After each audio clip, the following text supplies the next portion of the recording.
जी नाजरीन, हम आपकी खिदमत में आज फिर से हाजिर हैं नए सबक के साथ। तो सबसे पहले अगर आप वीडियो पहली बार देख रहे हैं तो हमारे चैनल को सब्सक्राइब करें, लाइक करें, शेयर करें और उम्दा सा कमेंट करें।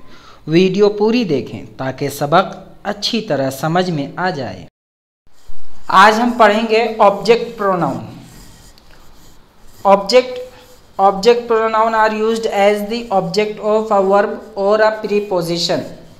ऑब्जेक्ट प्रोनाउन वो है जो एक वर्ब के ऑब्जेक्ट के तौर पर या प्रीपोजिशन के ऑब्जेक्ट के तौर पर यूज़ हो, जैसे मी और us and you, singular and plural दोनों में, हर, हिम, इट, देम।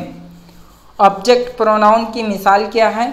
ये किसी भी वर्ब का ऑब्जेक्ट होते हैं या प्रीपोजिशन का ऑब्जेक्ट होते हैं। They offered me a ride, उसने मुझे एक ट्रिप चलाने को दिया। मी मुझे is the object of the verb offered. Offered का वो ऑब्जेक्ट मी है ना। ऐसे ही यहाँ पर this letter is addressed to me, ये लेटर मुझे भेजा गया है, मेरे पते पर मुझे भेजा गया है ना, या मुझे दिया गया है। तो एड्रेस्ड का वर्ब है और इसका ऑब्जेक्ट मी है।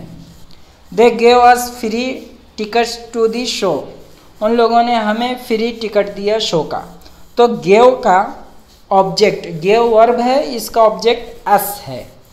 तो वो प्रोनाउन जो ऑब्जेक्ट की जगह पर यूज़ हो उसको ऑब्जेक्ट प्रोनाउन कहते हैं। पर्सनल प्रोनाउन की दूसरी किस्म है। Personal pronoun subjective, personal pronoun objective, है ना। तो ये दूसरी किस्म है।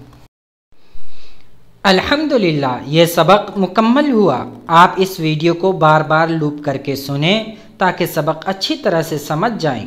अगर आप चाहते हैं कि इंग्लिश में मजबूत हों तो हमारे चैनल को सब्सक्राइब करें, शेयर करें, लाइक करें और उम्दा सा कमेंट करें। पढ़ते रहें, लिखते रहें, समझते रहें, बढ़ते रहें, तरक्की करते रहें।